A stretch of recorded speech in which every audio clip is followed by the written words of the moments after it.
Online சூதாட்ட தடை சட்ட மசோதாவுக்கு ஆளுநர் ஆர் என் ரவி ஒப்புதல் அளித்துள்ளார்.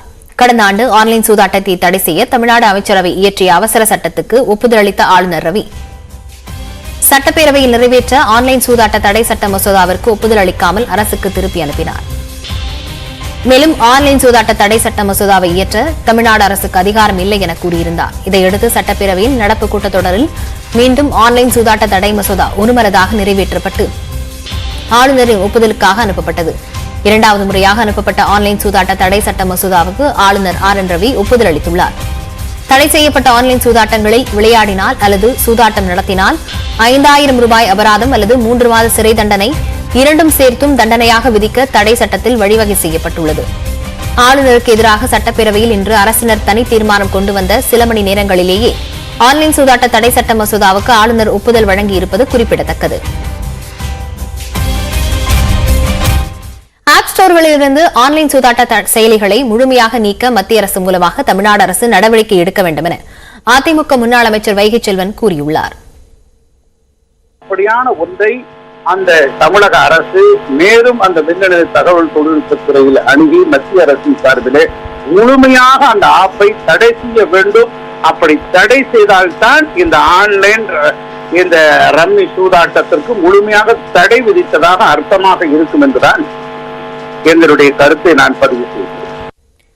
தமிழ்நாடு அரசு மற்றும் கூட்டணி கட்சிகளின் அழுத்தத்திற்கு அடிபணிந்து ஆன்லைன் சூதாட்ட தடை மசோதாவிற்கு ஆளுநர் ஒப்புதல் அளித்திருப்பதாக மார்க்சிஸ்ட் கம்யூனிஸ்ட் கட்சியின் மாநில தலைவர் கே பாலகிருஷ்ணன் தெரிவித்துள்ளார்.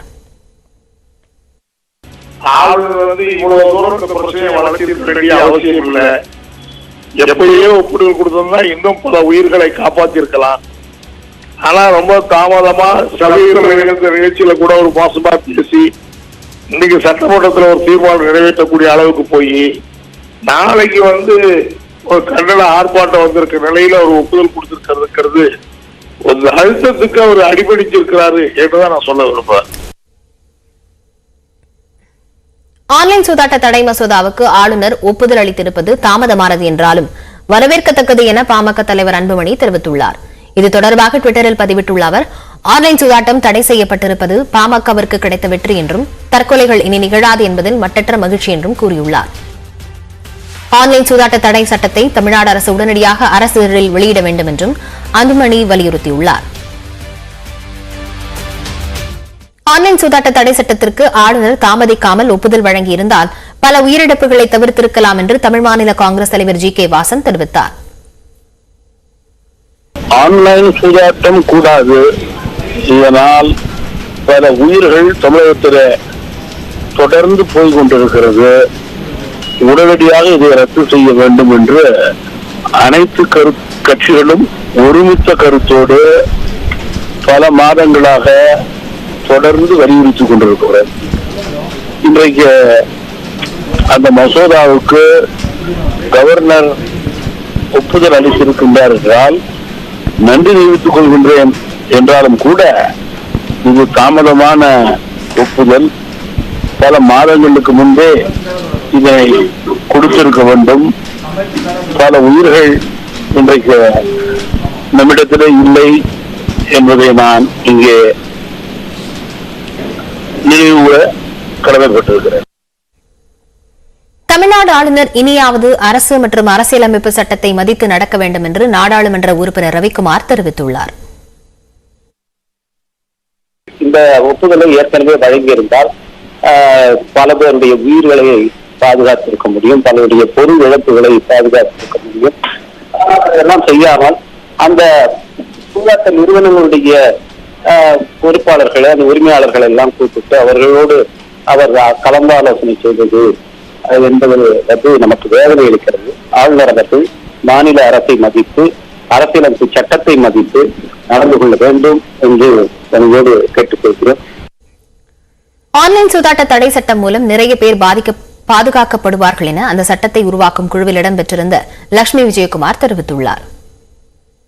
இது பாத்தீங்கன்னாக்கா நிறைய பேர் வல்னரபிள் பீப்புள், சின்ன வயசுக்காரங்க, வீட்டுல அவங்க சேர்த்து வச்சு சீட்டு படம் கட்டினவங்க, இந்த மாதிரி இருக்கிறவங்க எல்லாம் நிறைய பணத்தை இழந்திருக்காங்க.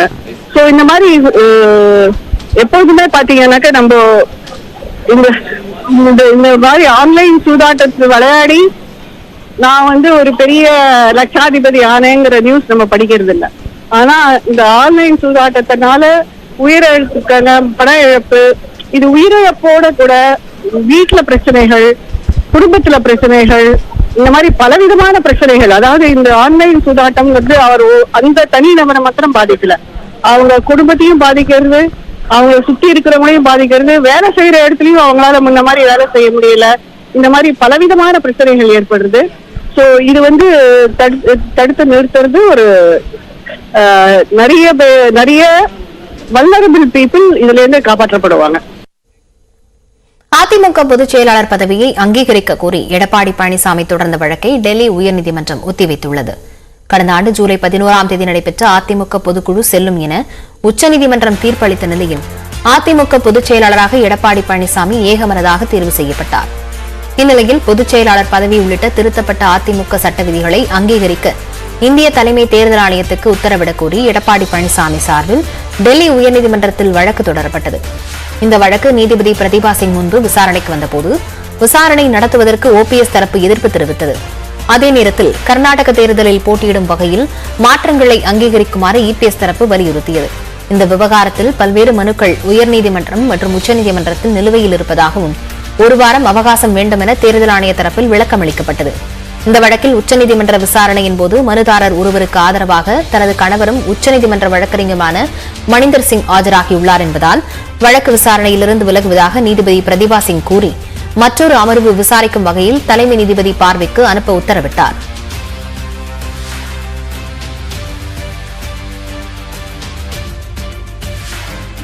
வடமாநில தொழிலாளர் குறித்து சமூக வலைதளங்களில் வதந்தி பரப்பிய பிரசாந்த் உம்ராவ் தூத்துக்குடி காவல் நிலையத்தில் விசாரணைக்கு ஆஜரானார். பின்னர் செய்தியாளர்களை சந்தித்த அவர் விசாரணையின் போது காவல்துறையினர் எவ்வித நெருக்கடியும் கொடுக்கவில்லை என்றார்.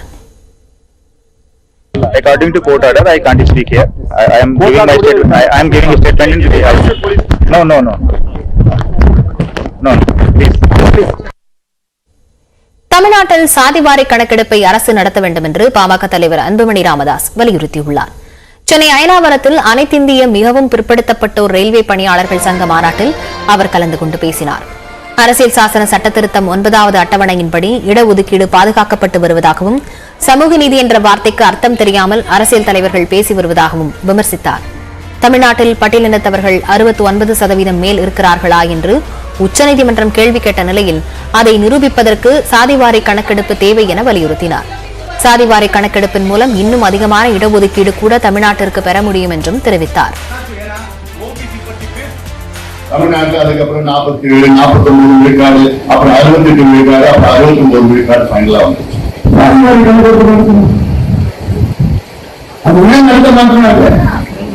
அந்த அடிப்படையில் தான் இன்னைக்கு எல்லாம் அடுக்கப்பட்டு ஒடுக்கப்பட்டு எல்லாம் நடந்துட்டு இருக்குது.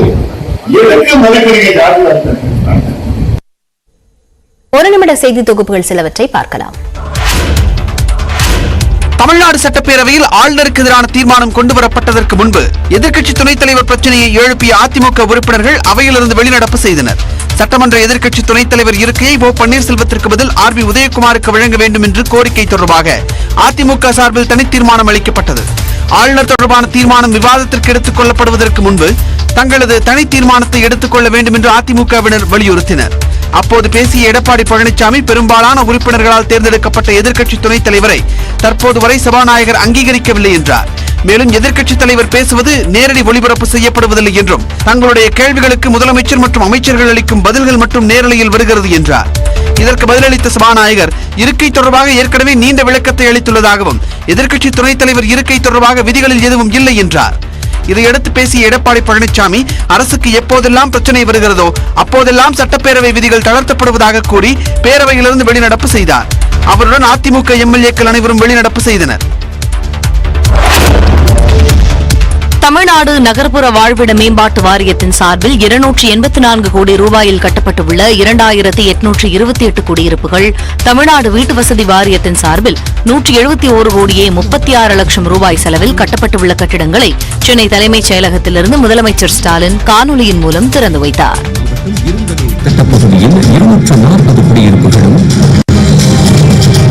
வேலூர் மாவட்டம் எடப்பாடி திட்டப்பகுதியில் 160 குடியிருப்புகளும் 20 கோடியே 13 லட்சம் ரூபாயில் அமைக்கப்பட்ட 12 புதிய தீயணைப்பு மற்றும் மீட்பு பணி நிலையங்கள் மற்றும் 4 தரம் உயர்த்தப்பட்ட தீயணைப்பு நிலையங்களை முதலமைச்சர் ஸ்டாலின் திறந்து வைத்தார். பின்னர் சென்னை பெருநகர காவல்துறையினரின் பயன்பாட்டிற்காக 10 மீட்பு இழுவை வாகனங்கள் மற்றும் 4 கடற்கரை ரோந்து வாகனங்களின் சேவையையும் முதலமைச்சர் கொடியசைத்து துவக்கி வைத்தார்.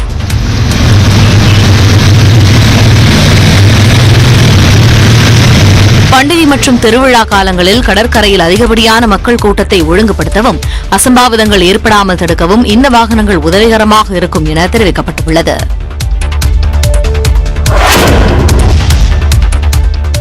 திருவள்ளூர் மாவட்டத்தில் பனை ஓலை விசிறி தயாரிப்பு பணிகள் மும்முரமாக நடைபெற்று வருகின்றன. திருத்தணி அருகே சிறுகுமி ஊராட்சிக்கு உட்பட்ட விசிஆர் கண்டிகை கிராமத்தில் 200க்கும் மேற்பட்ட குடும்பத்தினர் பனை ஓலை விசிறி தயாரிப்பில் ஈடுபட்டு வருகின்றனர். வெயில் காலங்களை நம்பி விசிறி தொழிலில் ஈடுபட்டு வரும் இவர்கள் ஜனவரி, பிப்ரவரி மாதங்களில் பனை ஓலைகளை வெட்டி பதப்படுத்த ஆரம்பிக்கின்றனர். ஆனால் தற்போதைய சூழலில் பனை ஓலை கிடைப்பதில்லை என கவலை தெரிவிக்கின்றனர். ஒரு வருஷத்துக்கு 1000 விசிறி அறுகிற இடத்துல ஒரு 20 விசிறி, இப்ப 30 விசிறி, 100 விசிறி குறைஞ்சபட்சம் அவ்வளவுதான் நாங்க கொண்டு வர வீட்டுக்கு. கால் கடுக்க நடந்தும் மிதிவண்டியில் சென்றும் ஒரு விசிறி 15 ரூபாய் என விற்பனை செய்யும் இவர்கள் தங்களுக்கு அரசு உதவ வேண்டும் என கோரிக்கை விடுக்கின்றனர். வெயிலுக்கு இதமாக காற்று வீச விசிறி தயாரிப்பில் ஈடுபடும் தொழிலாளர்களின் வாழ்வில் வசந்தம் வீச அரசு கை கொடுக்க வேண்டும் என்பதே அனைவரின் கோரிக்கையாக உள்ளது. சித்த மருத்துவர் ஷர்மிகாவின் மருத்துவ ஆலோசனைகளை பின்பற்றியதால் பக்க விளைவுகள் ஏற்பட்டதாக உடல்நலம் பாதிக்கப்பட்ட இருவர் ஷர்மிகா மீது புகார் அளித்துள்ளனர். சித்த மருத்துவ டிப்ஸ்கள் அளித்ததன் மூலம் சமூக வலைதளங்களில் பிரபலமடைந்தவர் சென்னையை சேர்ந்த சித்த மருத்துவர் ஷர்மிகா. ஒரு குலாப் ஜாமுன் சாப்பிட்டால் 3 கிலோ எடை கூடும், குப்புறப்படுத்தால் மார்பக புற்றுநோய் வரக்கூடும் என்ற ஷர்மிகாவின் கருத்துக்கள் சர்ச்சையை ஏற்படுத்திய நிலையில் அவர் மீது புகார் அளிக்கப்பட்டது.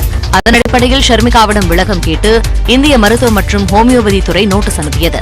இதையடுத்து சென்னை எறும்பாக்கத்தில் உள்ள இந்திய மருத்துவ இயக்குநரகத்தில் இருமுறை நேரில் ஆஜராகி விளக்கம் அளித்திருந்தார்.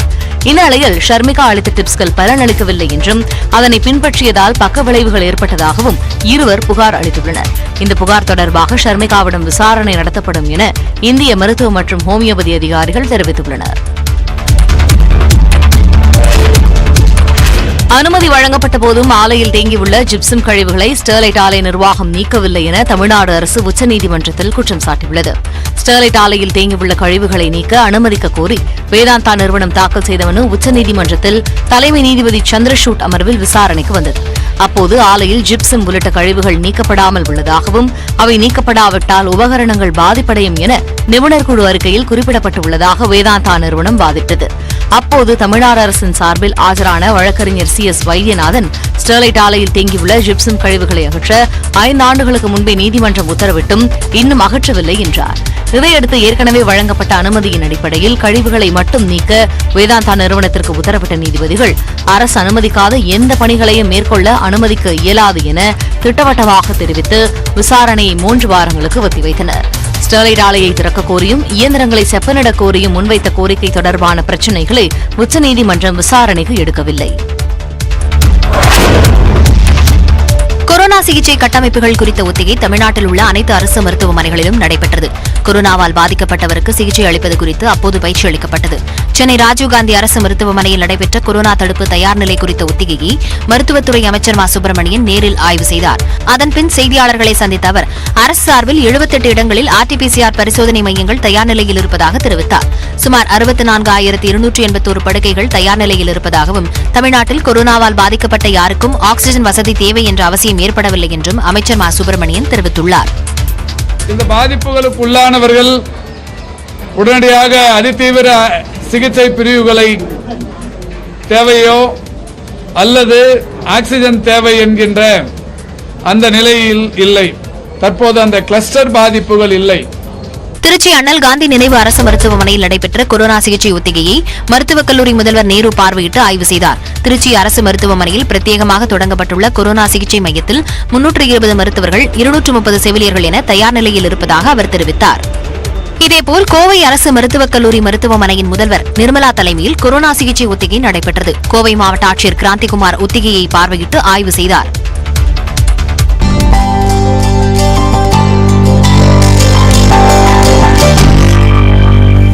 தொடர்ந்து நம்ம ஒரு செய்திகளை பார்க்கலாம். நாகையில் ஏடிஎம் இயந்திரத்தை உடைத்து பணத்தை கொள்ளையடிக்க முயன்ற நபரை காவல்துறையினர் தேடி வருகின்றனர். நாகை பப்ளிக் ஆபீஸ் சாலையில் உள்ள கனரா வங்கி ஏடிஎம் மையத்திற்கு முகமூடி அணிந்து வந்த நபர் ஒருவர் இயந்திரத்தை உடைத்து கொள்ளையடிக்க முயன்றுள்ளார்.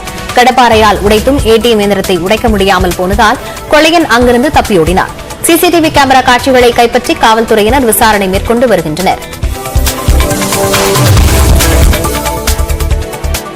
திருச்சி ஸ்ரீரங்கம் ரங்கநாதர் கோவிலில் சித்திரை தேர் திருவிழாவிற்கான கொடியேற்றம் நடைபெற்றது. கொடிமரம் முன் நம்பெருமாள் எழுந்தருள சிறப்பு பூஜைகளுக்கு பின் கொடியேற்றப்பட்டது. ஸ்ரீரங்கம் ரங்கநாதர் கோயிலில் 10 நாட்களுக்கு திருவிழா நடைபெறவிருக்கிறது.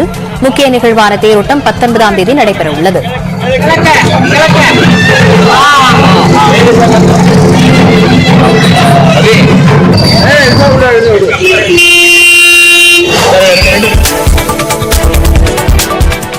சிவகங்கை மாவட்டம் குன்றக்குடி அருகே பெண்கள் குலவையிட கோயிலில் குடமுழுக்கு நடைபெற்றது. தட்டட்டி கிராமத்தில் உள்ள அடைக்கலம் காத்த ஐயனார் கருப்பர் கோயிலில் குடமுழுக்கு நடத்தப்பட்டது. அந்த கிராமத்தைச் சேர்ந்த பெண்கள் மும்மாரி மழை பெய்து விவசாயம் செழிக்க வேண்டி கிராமிய பாடல்களை பாடி குலவையிட்டனர். அப்போது கோபுர கும்பத்தில் புனித நீர் ஊற்றப்பட்டு குடமுழுக்கு நடைபெற்றது. இந்நிகழ்வில் குன்றக்குடி பொன்னம்பல அடிகளார் கலந்து கொண்டார்.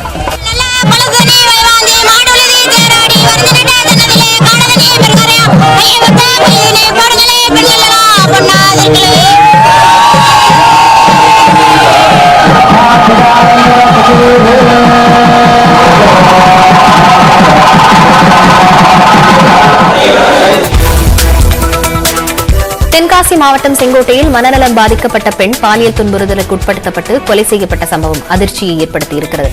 மனநலம் பாதிக்கப்பட்ட 43 வயது பெண் ஆதரவற்ற நிலையில் பாழடைந்த வீட்டில் தனியே வாழ்ந்து வந்துள்ளார். இவரது சடலம் ரத்த வெள்ளத்தில் கிடந்துள்ளது. தகவல் அறிந்து சென்ற காவல்துறையினர் சடலத்தை கைப்பற்றி பிரேத பரிசோதனைக்கு அனுப்பி வைத்தனர். நிகழ்விடத்தில் தென்காசி மாவட்ட காவல் கண்காணிப்பாளர் சாம்சன் நேரில் ஆய்வு மேற்கொண்டார்.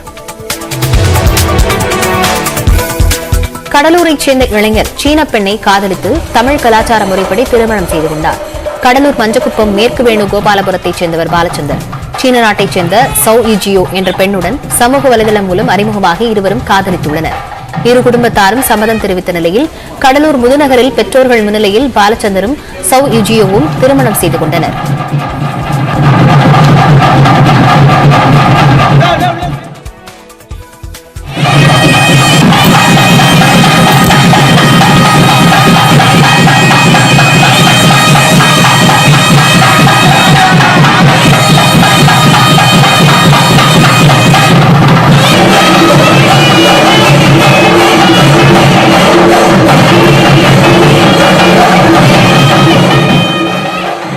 என் பேர் பாலச்சந்தர். நான் இங்க கடலூர் மஞ்சக்குப்பத்துல இருந்து வந்திருக்கேன். இவங்க வந்து சாவி ஜாவ் சைனால இருந்து வந்திருக்காங்க. நாங்க 2 பேரும் சைனால வந்து ஒரு ஆப் மூலமா கான்டாக்ட் பண்ணி ரொம்ப நாளா கான்டாக்ட்ல இருந்தோம். அதுக்கப்புறமா லவ் பண்ணி கல்யாணம் பண்ணிக்கலாம் முடிவு பண்ணோம். ஸோ அதனால வந்து இங்க இந்தியன் முறைப்படி தமிழ் கலாச்சாரப்படி பண்ணணும்னு சொல்லிட்டு இங்க வந்து பண்ணியிருக்கிறோம். மயிலாடுதுறை நகராட்சி அலுவலகத்தை முற்றுகையிட முயன்ற மார்க்சிஸ்ட் கம்யூனிஸ்ட் கட்சியினருக்கும் காவல்துறையினருக்கும் இடையே தள்ளுமுள்ளி ஏற்பட்டது. மாப்படுகை பகுதியில் நடைபெற்றிருந்த கருமாரி மண்டப பணியை தடுத்து நிறுத்தி அந்த இடத்தை முன்னாள் எம்எல்ஏ ஜெகவீர பாண்டியன் அபகரிக்க முயற்சி செய்வதாக மார்க்சிஸ்ட் கம்யூனிஸ்ட் கட்சியினர் குற்றம் சாட்டுகின்றனர். இதற்கு நகராட்சி மற்றும் மாவட்ட நிர்வாகம் துணை போவதாக கூறி நகராட்சி அலுவலகத்தை மார்க்சிஸ்ட் கட்சியினர் முற்றுகையிட முயன்றனர். அப்போது தடுப்புகளை தள்ளிவிட்டு நகராட்சி அலுவலகத்தில் நுழைய முயன்றவர்களை காவல்துறையினர் தடுத்து நிறுத்தினர்.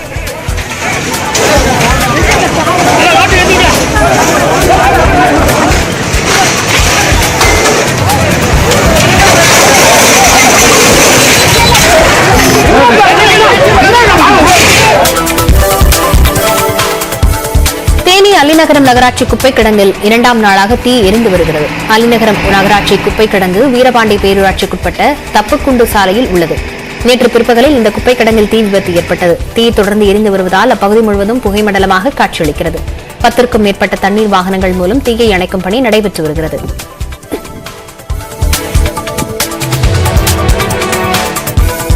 பெரம்பலூர் மாவட்டம் பேரளி கிராமத்தைச் சேர்ந்த 2 மூதாட்டிகள் மண்ணெண்ணெயுடன் மாவட்ட ஆட்சியர் அலுவலகம் வந்ததால் பரபரப்பு ஏற்பட்டது. குன்னம் அருகே உள்ள பேரளி கிராமத்தைச் சேர்ந்தவர்கள் செல்வமணி மற்றும் மீனாம்பாள். இவர்களுக்கு சொந்தமான 33 சென்ட் நிலத்தை அதே ஊரைச் சேர்ந்த சிலர் ஆக்கிரமித்துக் கொண்டதாக தெரிகிறது. இதுகுறித்து பலமுறை புகார் தெரிவித்தும் நடவடிக்கை எடுக்கவில்லை என அதிகாரிகள் மீது மூதாட்டிகள் புகார் தெரிவித்துள்ளனர்.